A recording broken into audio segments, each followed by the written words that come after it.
Na complexidade da vida, às vezes o crescimento espiritual se assemelha ao processo da natureza. Como uma planta, nossa jornada pode ser mais profunda do que imaginamos. Será que entendemos corretamente o processo de amadurecimento? Para nos conduzir à meditação sobre esse assunto, hoje eu trago a você um texto do Teomídia Blog, feito pelo biólogo, professor e teólogo Marcus David Milpointner, que tem como título A Planta e a Vida Cristã.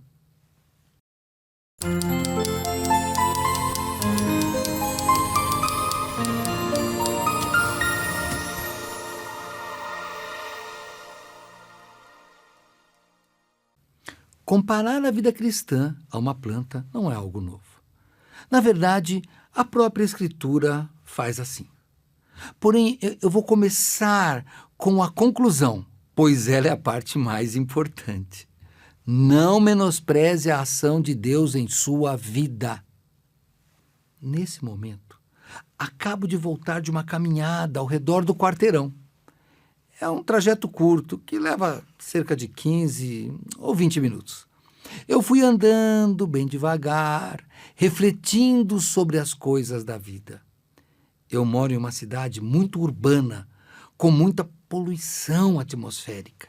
São muitos carros e motos que passam pelo meu bairro. Mas há 2 praças nesse trajeto. Em uma delas, eu me deparei com uma flor que me chamou a atenção. Sabe qual flor era? O dente de leão. Essa flor, que muitos gostam de arrancar e assoprar para ver as partes brancas voarem, na verdade, ao fazer isso, está em um processo natural de reprodução. Essas partes são suas sementes, que precisam de tempo para estarem prontas para a dispersão. Assim, muitas vezes, ao arrancá-las antes do tempo, acabamos interferindo neste ciclo. E qual seria a minha sugestão, então? Não arranque essas partes, mas deixe que a natureza cuide disso no tempo certo. Agora, voltando para a minha caminhada, ao olhar para essa flor, um pensamento me veio à mente. A vida pode ser tênue e frágil, mas a vida está lá.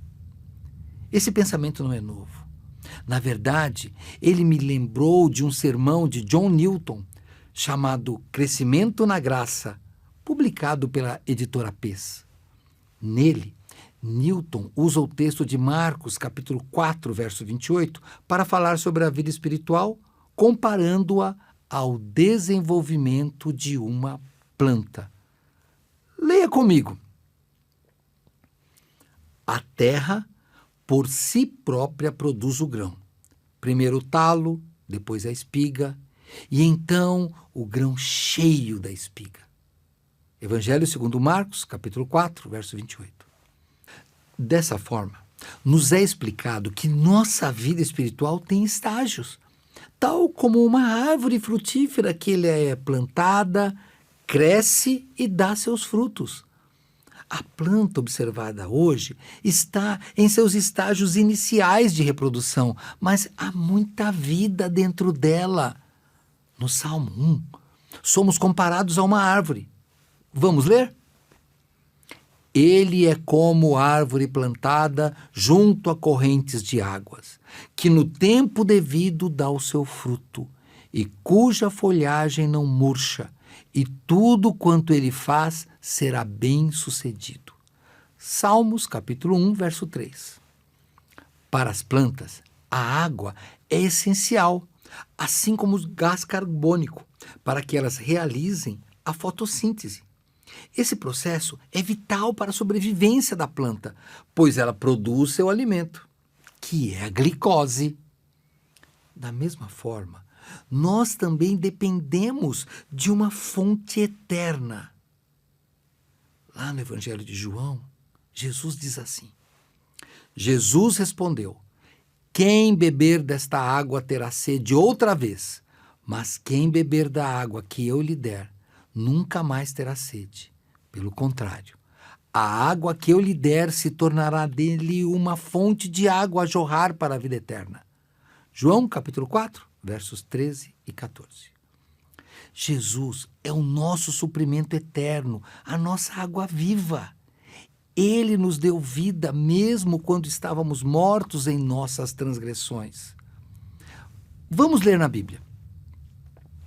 Mas Deus, sendo rico em misericórdia, por causa do seu grande amor com que nos amou, e estando nós mortos em nossos delitos, nos deu vida juntamente com Cristo. Pela graça sois salvos. Efésios capítulo 2, versos 4 e 5.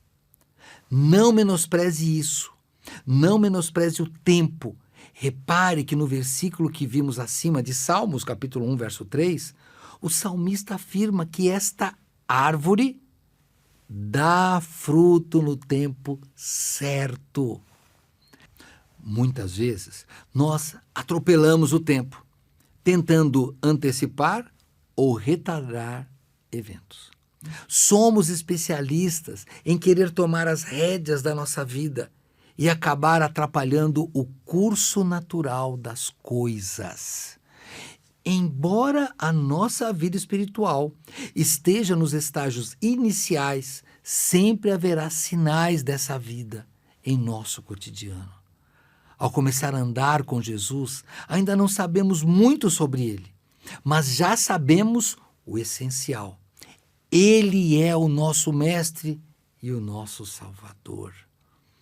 Há um outro salmo que nos encoraja a confiar em Deus. Diz assim: deleite-se no Senhor e Ele atenderá aos desejos do seu coração. Entregue o seu caminho ao Senhor, confie nele e Ele agirá. Isso está em Salmos, capítulo 37, versos 4 e 5. E no mesmo livro de Salmos, capítulo 1, verso 3, ele continua assim: suas folhas não murcham. Para uma planta, as folhas são fundamentais. Elas respiram, fazem a fotossíntese, controlam a temperatura e desempenham outras funções essenciais.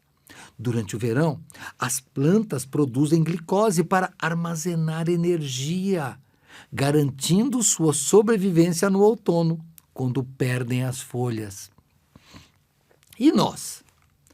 Quantas vezes sentimos que nossas folhas caíram e nos encontramos secos como num deserto? Quantas vezes as nossas orações parecem não passar do teto ou nos sentimos sozinhos, mesmo depois de alcançados pela maravilhosa graça de Deus? São nesses momentos que precisamos nos lembrar das promessas que Deus nos fez. Acompanhe comigo. O Senhor o guiará constantemente. Satisfará os seus desejos numa terra ressequida pelo sol, fortalecerá os seus ossos, você será como um jardim bem regado, como uma fonte cujas águas nunca faltam. Isaías 58, 11. Deus mesmo disse: nunca o deixarei, nunca o abandonarei. Hebreus 13, 5. Por fim, ainda voltando ao Salmo capítulo 1, verso 3, o salmista conclui: tudo o que ele faz prospera. Isso não significa de forma alguma que seremos como o rei Midas, transformando tudo o que tocamos em ouro. Não. Aqui, prosperidade não se refere a bens materiais.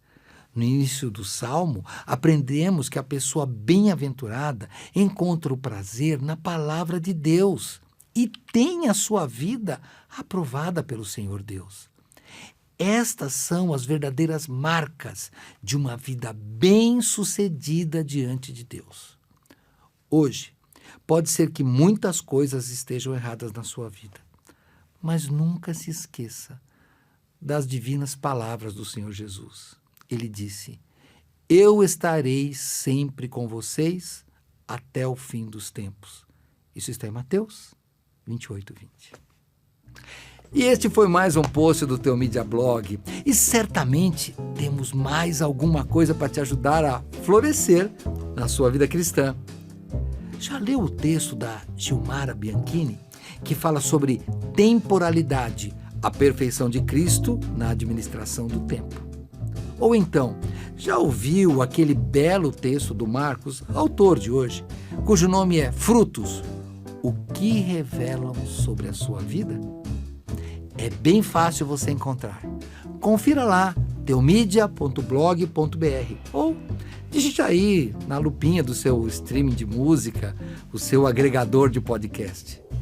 E olha, no final desse vídeo vai aparecer na sua tela o Vida Pura número 22, que é sobre raízes do pecado sexual, relacionamento comigo mesmo. Tudo brota em algum lugar, meu irmão, minha irmã.